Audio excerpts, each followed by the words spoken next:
একটা মাস আমি রহমত দেই, মাগফিরাত দেই, নাজাত দেই। এক একটা নেকিকে আমি 70 গুণ না, শুধু হাজার লক্ষ কোটি গুণ নেকি বাড়ায়া দেই। এত কিছু দিয়ে আমি চেয়েছি যেন আমার বান্দা জান্নাতি হয়, মুত্তাকি হয়। তুমি বান্দা কদর করো। আর যদি কোনোভাবেই কদর না করে, তো শেষ কথা হলো, মনে রাখবেন, রমজানকে যে কদর করে না, রমজানেও যে গুনাহ করে, রমজানেও যে জাহান্নাম থেকে বাঁচার চেষ্টা করে না, রমজানেও যে জান্নাতের আমল করার চেষ্টা করে না, ভাই আমার, ছেলেরা আমার, বাবা আমার, পর্দার আড়ালের মা বোন আমার, সবাইকে এই শেষ কথা বলি। আল্লাহ রসুল বলছে, জিব্রাইল আইসা রমজানের শেষ দিন নবীজিকে আইসা বলে গেছে, ইয়া রসুল আল্লাহ, এত বড় রমজান পেল, ইফতার, সাহারি, তারাবি, এতেকাফ, শবে কদর, প্রতি ঘন্টা মিনিটে এত মাফ নেওয়ার সুযোগ থাকার পরেও যেই নাফরমান জাহান্নাম থেকে বাঁচার চেষ্টা করে নাই, গুনাহ থেকে আল্লাহর কাছে মাফ নেয় নাই, জান্নাতের জরুর আশা পূর্ণ করতে পারে নাই, আমল করতে পারে নাই, খোদার কসম নবীজি বলছে, জিব্রাইল আইসা বলছে, ইয়া রাসূলুল্লাহ, এমন নাফরমানের উপরে আল্লাহর লানত, আল্লাহর লানত, লানত, লানত। নবী বলছে আমিন, আমিন। মানে নবী বলছে, হ জিব্রাইল, আমিও বললাম, আল্লাহ এমন লানত আপনি কবুল করেন এই নাফরমান উম্মতের উপরে, আমি নবীরও লানত, যা তোর রূপে খোদার লানত পড়ুক, যা। এত বড় রমজান তুই এখনো বিড়িয়ে খাস, এত বড় রমজান নাফরমান তুই আজও ওজনে কমে দে, তোর কিস্তি শেষ হয় না, সুদে শেষ হয় না, তোর নর্তকী দেখাই শেষ হয় না, তোর উলঙ্গ ছবি দেখাই শেষ হয় না, তোর জিনা ব্যভিচারে শেষ হয় না। তুই বেটি গত 11টা মাস বাজারে বাজারে ঘুরলা, এখনো রমজান, রমজান আইজও তোমার জুতা কিনা, 3 পিস কিনা শেষ হয় না, যা। গুনাহ থেকে বাঁচতে যেহেতু পারলাই না, জাহান্নাম থেকে বাঁচার চেষ্টা করলাই না, তো জিব্রাইল বলছে আল্লাহ তার উপরে লানত দিছে, জিব্রাইলও লানত দিছে। নবী বলছে আমিন, আমিও দিলাম, যা তোর উপরে খোদার গজব পড়ুক। এরপরে এই নাফরমানকে বাঁচাবে কে? হ্যাঁ বলেন? অতএব বাবা, তামসা করো, কোনো অসুবিধা নেই। আমাদের সামনে মাহে রমজান, আমাদের সামনে মাহে রমজান।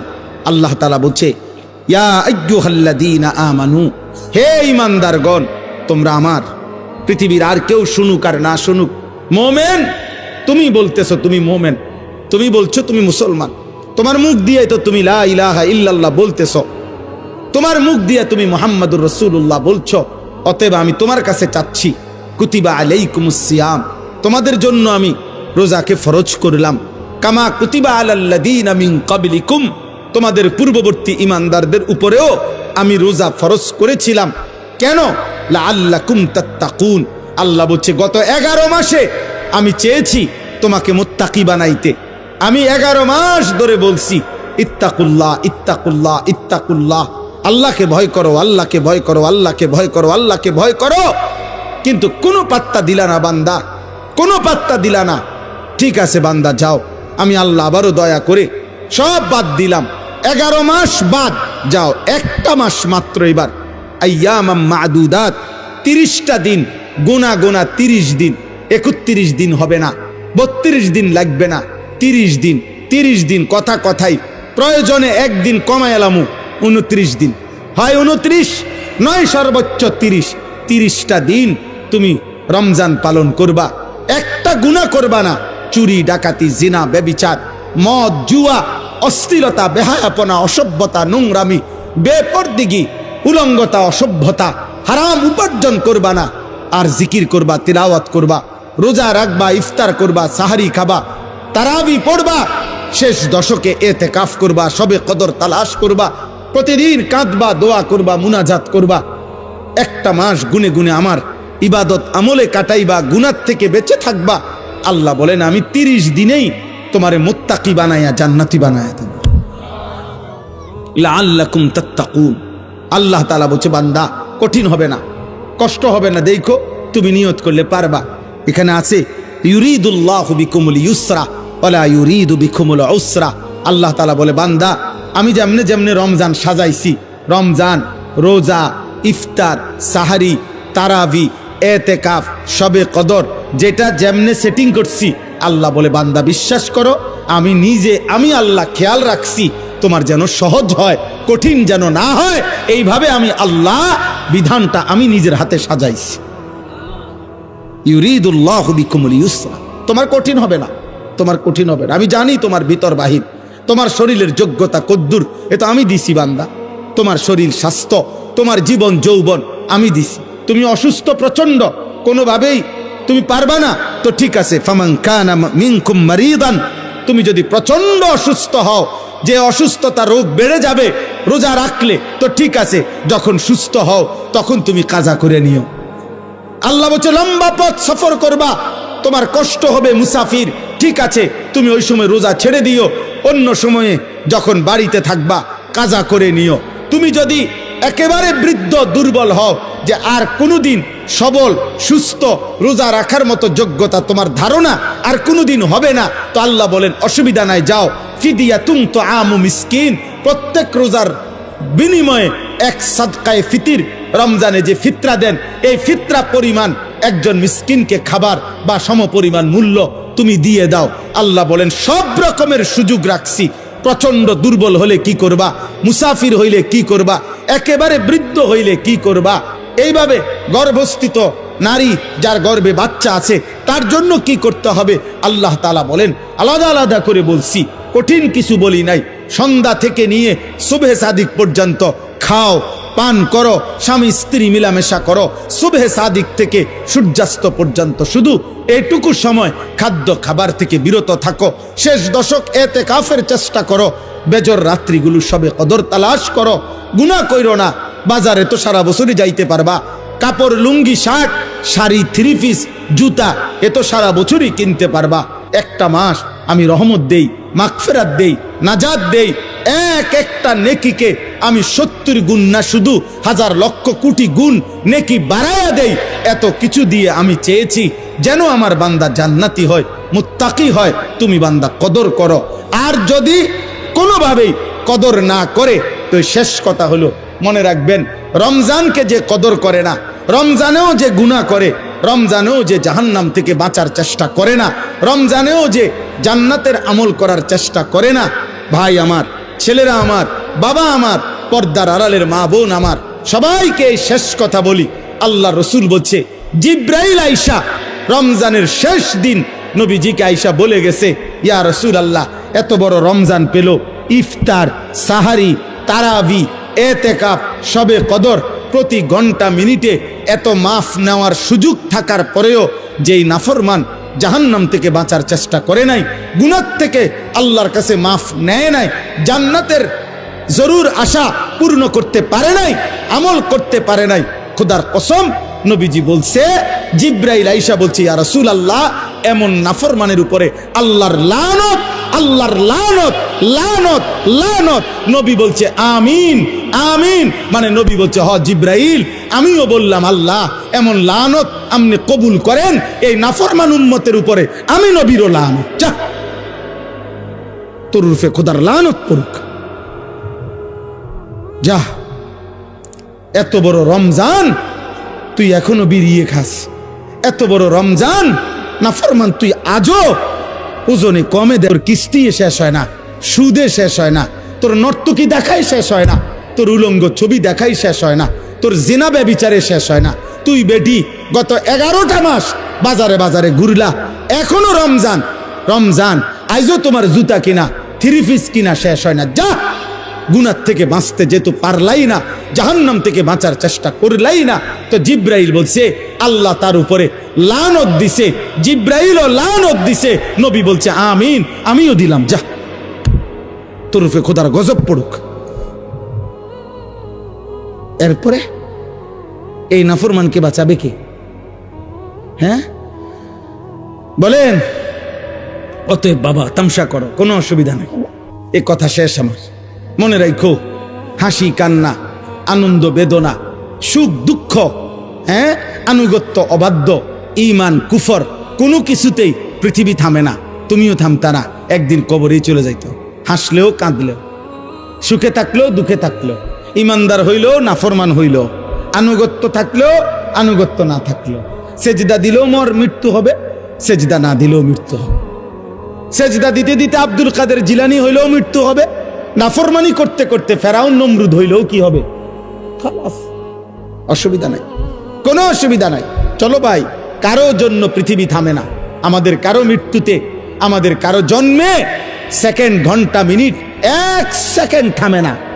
সময়ের গতি থামে? কথা বলে না। পৃথিবী থামে কারো জন্য? না না। কোন ক্ষমতাধরের মৃত্যু আর কোন ফকিরের মৃত্যু, সময়ের কাছে সবাই বরাবর। সময় বলে আমি চলছি তো চলছি, কে মরলো, কে জিতলো, কে হারলো, কে জন্ম নিল, আমার তো সময়। আমি যাচ্ছি আখিরাতের দিকে, আমি যাচ্ছি কবরের দিকে। অকুল্লুম ফি ফালাকিন ইয়াসবাহুন।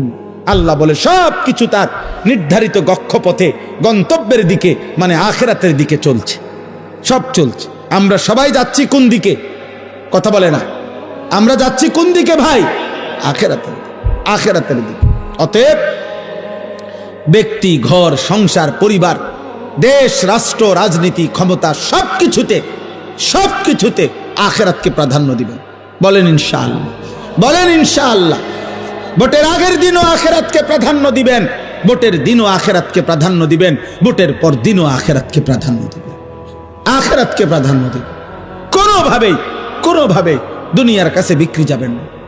আল্লাহ আমাদেরকে হেফাজত করেন, আল্লাহ আমাদেরকে কবুল করে নেন আমার ভাই। অতএব আলহামদুলিল্লাহ, আজকে এই মুবারক মাহফিলে অনেক কষ্ট করছেন আপনারা, এত লম্বা সময় সবর করছেন। আলহামদুলিল্লাহ, আল্লাহ তাআলা এই ফুলগড় বারেশ্বর মাদ্রাসা আল্লাহ কবুল করে নেন। আজকে যেই ছেলেরা হাফেজে কোরআন হয়েছে, আল্লাহ তাদেরকে কবুল করে নেন। যাদের সহযোগিতা করেছে, তাদেরকে হাদিয়া দিয়েছে বিভিন্ন রকমের, মাশাআল্লাহ, আল্লাহ তাআলা তাদের সবাইকে কবুল আর মঞ্জুর করে নেন। আমার একটা ছোট্ট পরামর্শ আছে, সেই পরামর্শটা হইল, না মানলেও সমস্যা নাই, বাকি আমি আমার পরামর্শ হইল, ওই যেই প্রবাসী কল্যাণ সংস্থার নাম বলছেন কি জানি, বারেশ্বর প্রবাসী কল্যাণ, বারেশ্বর প্রবাসী কল্যাণ সংস্থার কাছে, আপনাদের কাছে আমার পরামর্শ হলো, আমার আন্তরিক প্রশংসা হলো, প্রতি বছর যে হাফেজে কোরআন হবে তাকে একটা সাইকেল পুরস্কার দেওয়া হবে। সাইকেল পুরস্কারের সাথে কোরআনের হাফেজের কি সম্পর্ক আমি এটা বুঝলাম না, আমার এটা মাথার ধরল না। সাইকেলের সাথে কোরআন হেফজের সাথে সম্পর্ক কি হইল? এতে করে সে কি করবে, মানে হাফেজে কোরআন সাইকেল দিয়ে আলাদা কি লাভবান হবে, এটা আমার মাথায় ধরল না। হ্যাঁ, এটা আমি বুঝলাম না। এই জন্য আমার পরামর্শ হলো, কোনো হক্কানি মুত্তাকি আলেমে দ্বীন থেকে পরামর্শ নিয়ে আপনি জেনে নেবেন যে কোনো তালেবে ইলমকে, কোনো মাদ্রাসার ছাত্রকে, কোনো হাফেজে কোরআনকে কি পুরস্কার দিলে তার উত্তম হবে, তার সারা জীবনের এলেম অর্জনের জন্য কাজে লাগবে, পড়ালেখার জন্য কাজে লাগবে। এখন এইটা দিয়ে যদি সে কালকার থেকে গোটা 1 মাস চরকির মতো সারাটা মুরাদনগর গড়ে, তাইলে প্রবাসী কল্যাণ সংস্থার নেকি কি হবে আমি বুঝি না। এই জন্য আমি এটা ফিরাইয়া নিতে বলি না। আমি এবার তো দিছেন আলহামদুলিল্লাহ, কিন্তু উনি বলছেন প্রতি বছরেই একটা সাইকেল দিবে না। পৃথিবী যদি সবাই আপনার যেই সম্ভাবনা দেখা দিছে বাংলাদেশে, যেই প্রতিশ্রুতি এইবার নির্বাচনকে সামনে রেখে, আমি তো ধারণা করতেছি 13 তারিখ যেই জিতক 12 তারিখ প্রত্যেকের হেলিকপ্টার দিবে। বুঝেন নাই কথাটা? তাইলে তখন তার সাইকেল কাজে লাগতো না। এই জন্য তালেবে ইলম, এটা নিরুৎসাহিত করছি না, আপনারা পুরস্কার দিবেন, হাদিয়া দিবেন, কিন্তু আলেমে দ্বীন থেকে মশওয়ারা করে দিবেন। অর্থাৎ যেন ওই বাচ্চার আজীবন তার এলেমের কাজে লাগে, পড়ালেখার। এমন সুন্দর কোরআনুল কারীমের 2 সেট 10 সেট তাফসীর হইতে পারে, যেটা তার দাওরায়ে হাদিস একবারে শেষ পর্যন্ত আজীবন তার পড়ালেখার কাজে লাগবে। রাসূলুল্লাহ সাল্লাল্লাহু আলাইহি সাল্লামের হাদিসের অনেক কিতাব, তাকে 30,000 টাকার কিতাব দেন, তারে 20,000 টাকার কিতাব কিনে দেন, যেটা সে আজীবন কি করবে, পড়ালেখা করবে। হ্যাঁ, আমার ছেলে হাফেজ হইয়া পুরস্কার পাইছে তাফসিরে তাওজিহুল কোরআন। তো আমি একদিন আমার বাসার এই তাফসির আমারও আছে, তা আমি আমার একটা খণ্ড পাচ্ছিলাম না, খুঁজেই পাচ্ছি না। 2-3 খণ্ড, আমার একটা খণ্ড আমি পাই না, ওই খণ্ডটাই তখন আমার দরকার। আমার ছেলে আমারে দৌড়াই এসে বলছে, আব্বু আমি যে পুরস্কার পাইছি এইটাই তো তাফসির, তাহলে আমি এটা খুলে দেই আমারটা। তাহলে হে, তার প্যাকেটিং করা ছিল, ওইখান থেকে খুইলা আমার এটা দিছে আব্বু এটা, তাহলে আমি তখন পড়লাম। আমার অনেক কিতাব আমার সন্তান পড়ে, আমার সন্তানের কিতাবও আমি পড়ে আমার উপকার হয়েছে। কথা বুঝছেন না?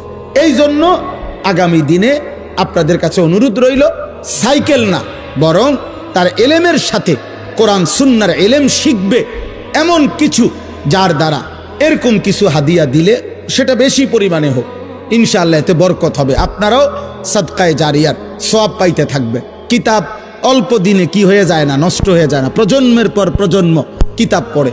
অনেক যারা সম্ভ্রান্ত ফ্যামিলি এমন আছে যাদের পারিবারিক পাঠশালায় আর পারিবারিক কুতুবখানায় লাইব্রেরিতে 100 বছর আগের দাদা পূর্বপুরুষের কিতাব বই কি আছে আছে সাজানো আছে। তাইলে বোঝা গেল যে এটা ফায়দা আসবে, এটা দীর্ঘমেয়াদী হবে। আল্লাহ তাআলা আপনাদেরকে তৌফিক দেন। এই মাদ্রাসার সাথে যার যত সম্পৃক্ততা আছে আল্লাহ কবুল করেন। আল্লাহ আজকের এই মেহমান উপস্থিতি সবাইকে কবুল করেন। বিশেষ করে আমার প্রিয় বন্ধু মাওলানা সিরাজুল ইসলাম ভাইকেও আল্লাহ তাআলা ভরপুর কবুল করেন। ছোটবেলার আমরা ছাত্র জীবনের দোস্ত ছিল, আজ অনেক দিন পরে দেখা হয়েছে। আল্লাহ তাআলা তাকে সুস্থতার সাথে আফিয়তের সাথে মানুষের কল্যাণে খেদমত করার তৌফিক দান করেন, আমিন। পবিত্র কোরআনুল কারীমের 2 নম্বর পারা 2 নম্বর সূরা, সূরাটির নাম সূরায়ে বাকারা। এই সূরার 183 নম্বর আয়াত আমি তেলাওয়াত করেছি। এই ছেলে, তোমার কি সমস্যা বাবা? আর এদিকে ফিরো, তুমি ওইদিকে ফিরে বসো। 183 নম্বর আয়াত সূরায়ে বাকারার। এই আয়াতটি আমি তেলাওয়াত করেছি মাহে রমজানকে সামনে রেখে। পবিত্র কোরআনুল কারীমের সূরায়ে বাকারার এখানে 5টা আয়াত, 183 থেকে 187, 183, 84, 85, 86, 87, এই মোট 5টি আয়াতে রমজান, রোজা এবং রমজানের সাথে প্রাসঙ্গিক শরীয়তের বিধিবিধান, আল্লাহর বিধিবিধান আল্লাহ তাআলা বিস্তারিত এখানে উল্লেখ করেছেন। আমাদের প্রিয় নবী সাল্লাল্লাহু আলাইহি ওয়াসাল্লামের একটা মোবারক কথা বলো না আব্বা, কথা বলো না। ছেলেরা তোমরা একজন আরেকজনকে বুঝায় বলো, ভাই কথা বলতে দিও না। যে কোনো ভাবে কথা থামে না তারা বাইর করে দাও, বাইরে ছেড়ে দিয়ে আসো, যায় ধরে আলগি দিয়ে 4 জনে ধরে। আমি ব্যক্তিগতভাবে কোনো প্রার্থী না, আমার কোনো ভোটে কোনো আমি প্রার্থী না, অতএব আমি আগের থেকেই ব্যাপক জনসমর্থন কখনোই প্রত্যাশা করি না। কারণ আমি তো আর ভোটে দাঁড়াইছি না, কাজে আমি এত অনেক জনসমর্থন আমার দরকার এমন কিছু না। আমি একটা দিল থেকে সবসময় ভাবি আল্লাহর কথা একজনকে বললেও নেকি হয়, তার আমার নেকি দরকার, তো সেটা অল্প মানুষকে বললেও সমস্যা কি। কিন্তু গাফেল মানুষ, ফালতু মানুষ, অমনোযোগী মানুষকে 1000 বছর বললেও লাভ হয়। যেই কলস উল্টানো, যেই জগ উল্টানো, উল্টানো কলসিতে 1 সাগর পানি ঢাললেও এটা কোনোদিন পুরবে না, কারণ এটা তো কলসটা কি উল্টা। নবী সাল্লাল্লাহু আলাইহি ওয়াসাল্লাম এটা হাদিসে বলছেন, কিছু মানুষের অন্তর উল্টান কলসির মতো, কালকুজে মিরবাদান, উল্টানো কলসির মতো। নবীজি সাল্লাল্লাহু আলাইহি সাল্লাম বলছেন, মানে কলস উল্টান, দিলটাও উল্টান। এবং নবীজি বলছেন শুধু উল্টানো কলস না, বরং কলসির উল্টা পিঠে আল কাতরা দিয়া মাইখা দিছে, যাতে করে 1 ফোঁটা পানিও না জমে, পিছলা হয়। তো নবীজি সাল্লাল্লাহু আলাইহি সাল্লাম বলেছেন, কিছু নাফরমানের অন্তর আল্লাহর অবাধ্যতা করতে করতে তার দিল উল্টে যায়। ফলে একটা সময় হয় এমন, লা ইয়ারিফু মারুফান ওয়ালা ইউনকিরু মুনকার, তখন আর কখনোই পরবর্তীতে আল্লাহর গজব যখন হয়, তখন আর কখনোই তার ওই উল্টা অন্তরে কোনো নেক কাজকে নেক কাজ মনে হয় না, কোনো গুনার কাজকে গুনাই মনে হয়। এটা মানুষের জীবনের সবচেয়ে বড় দুর্ভাগ্য। কারণ এটুকু অনুভূতি যদি কারো চলে যায়, তো তার জীবনে আর কিছু থাকে না। কম বেশি ভুল পাপ দোষ ত্রুটি আমাদের সবার আছে, হুজুরেরও পাবলিকেরও, ফির সাহেবেরও মুরিদ সাহেবেরও। কিন্তু বিষয়টা হলো অনুভূতি থাকা, নিজের বিবেক বোধ কাজ করে, আত্ম অনুভূতি আছে যে না, কাজটা আমি ঠিক করিনি।